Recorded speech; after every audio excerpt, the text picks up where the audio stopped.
contoh gaya sit up-nya kuda laut? Boleh juga. Demi tubuh six pack memang butuh perjuangan ekstra. Ayo, semangat 45 ya sob.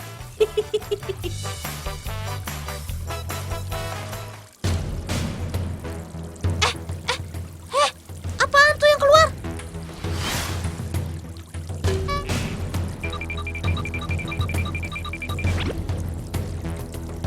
Elah dalah, itu kan anakan si kuda laut.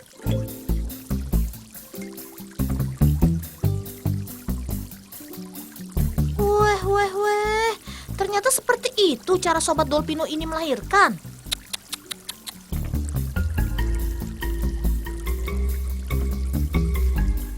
Hai, welcome to the world guys. Kalian imut-imut banget deh. Ya iyalah, namanya juga masih baby. Ukuran tubuhnya aja hanya sekitar 6-12 mm. Awas, jangan deket-deket Dolpino. Bisa-bisa kalian gepeng semua keinjak Dolpino.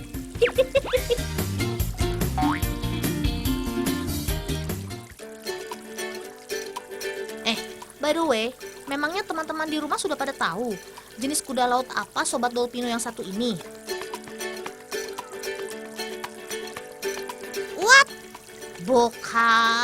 Bukan kuda pacu. Doi adalah jenis Hippocampus clumps. Merupakan jenis kuda laut yang habitat aslinya mendiami terumbu karang.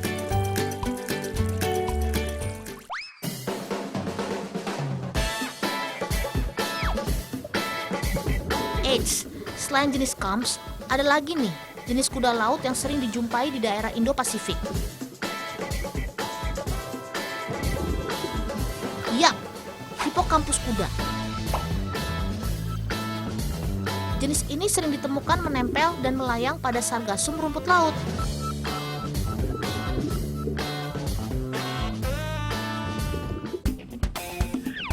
But, kalian tahu nggak sih, kalau kuda laut juga termasuk ke dalam golongan ikan?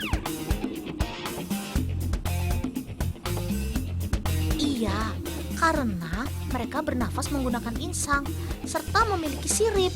Ya, meskipun kecil sih.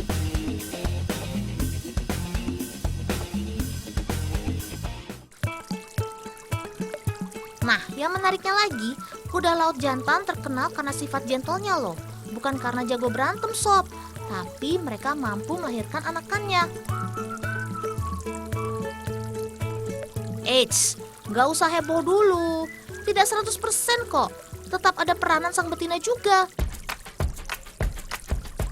Ini berawal karena proses reproduksi yang cukup unik. Penasaran? Daripada makin bingung, ikut Dolpino intip cara budidaya si kuda laut ini yuk sob.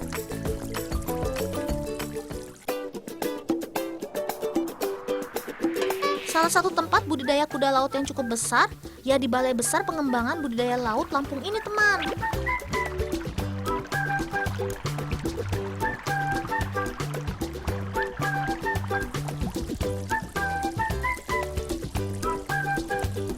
Nah, itu dia. Paman lagi memilih indukan yang siap untuk dipijahkan. Ada ciri-ciri khususnya loh, seperti pada sang betina, yang warna tubuhnya berubah menjadi agak cerah atau pucat.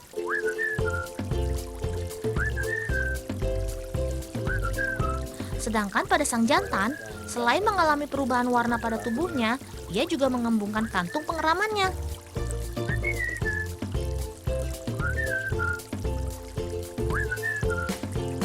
Ayo, cari yang teliti paman, jangan sampai salah pilih ya, nanti menyesal loh.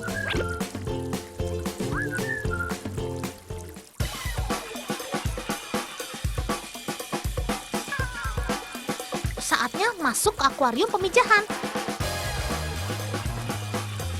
Oh ya, menurut para ahli, kuda laut memiliki sifat monogami atau setia loh. Hanya dengan satu pasangan saja mereka akan berhubungan selama hidupnya. Mantap! Ayo, tentukan pilihanmu sekarang, sob.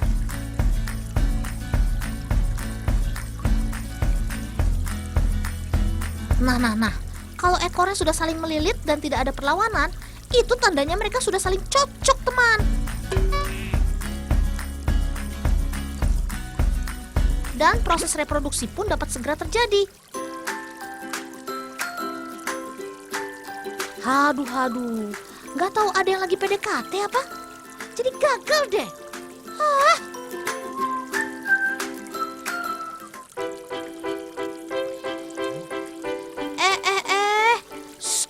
Penonton dilarang kecewa. Ada yang mulai memijah tuh. Iya, itu jenis hipokampus kuda. Meskipun berbeda jenis, namun proses reproduksinya tidak berbeda kok. Yap, sekitar 100 hingga 200 butir telur yang ditransfer sang betina ke dalam kantung sang jantan. Kantung pengeraman yang dimiliki sang jantan merupakan semacam plasenta yang berfungsi sebagai tempat pertukaran oksigen, sehingga mampu merawat telur tersebut hingga menetas di dalamnya.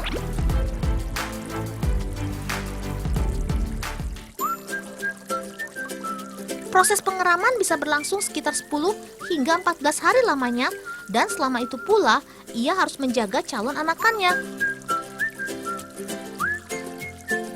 Meskipun mengandung, pejantan kuda laut tetap dapat melakukan aktivitas seperti biasanya. Menurut para ahli, ini adalah cara kuda laut untuk membagi beban. Ketika pejantan mengandung, sang betina dapat memproduksi sel telurnya kembali. Jadi, setelah pejantan melahirkan, mereka siap ditransfer telur dan hamil lagi. Ini sangat menghemat waktu dan energi para betina, agar kuda laut lebih cepat memiliki banyak bayi.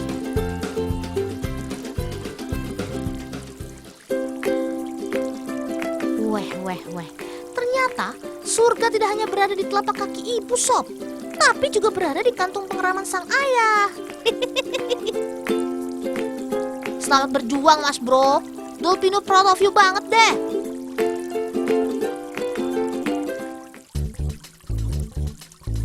Oh ya, demi pertumbuhan anakan-anakan kuda laut, mereka harus dipisahkan dari indukannya, teman. Bukan karena indukan kuda laut bersifat kanibalisme atau dapat memakan anakannya ya. Tetapi karena mereka masih sangat kecil dan tidak dapat memakan pakan yang sama seperti sang indukan, bisa-bisa mati kelaparan nanti.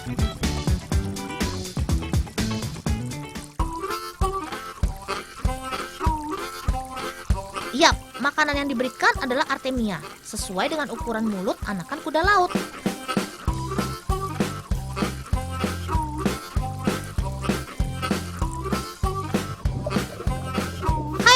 Makan yang banyak, Sob, biar cepat besar kayak Dolpino.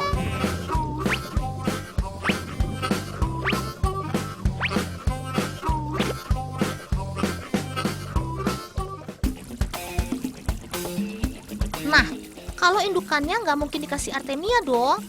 Ya nggak bakal kenyang soalnya, teman. Kuda laut dewasa biasa memakan udang-udang kecil seperti udang rebon.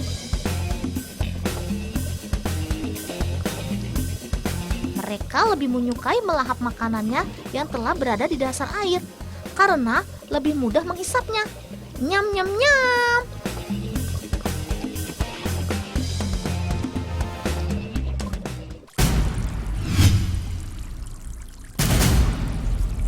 Loh. Mereka kenapa? Jangan-jangan mereka mati kelaparan karena memperebutkan Dolpino. Maksudnya si udang rebon.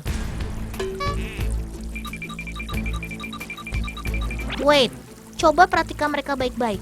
Tubuhnya dipenuhi dengan gelembung. Itu namanya bubble disease, penyakit kembung yang sering dialami kuda laut karena bakteri dan parasit.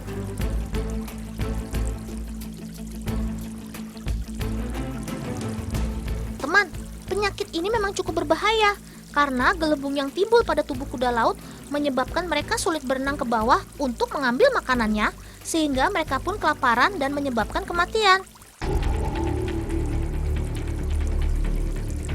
Nah, pas banget Paman datang. Cepat Paman, Tolong sobat-sobat Dolpino, pasti mereka merasakan sakit yang tak tertahankan.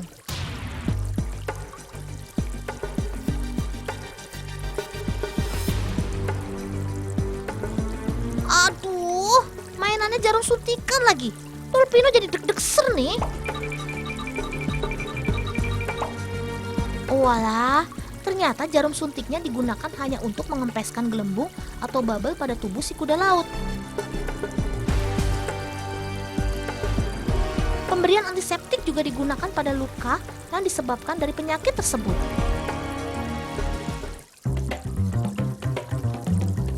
Tahan sedikit sob, rasanya ya perih-perih sedap lah.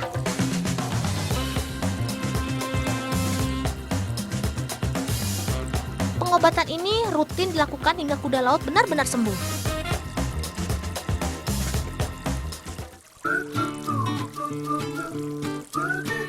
Tidak hanya pengobatan, tapi pencegahan ini juga dilakukan agar penyakit ini tidak mewabah.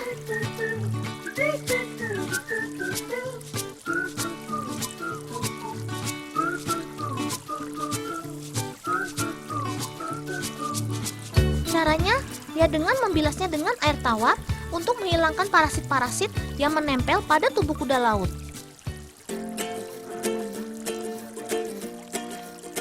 Cara ini rutin dilakukan, namun disesuaikan juga dengan kondisi si kuda lautnya. Jangan sampai mereka stres ya teman.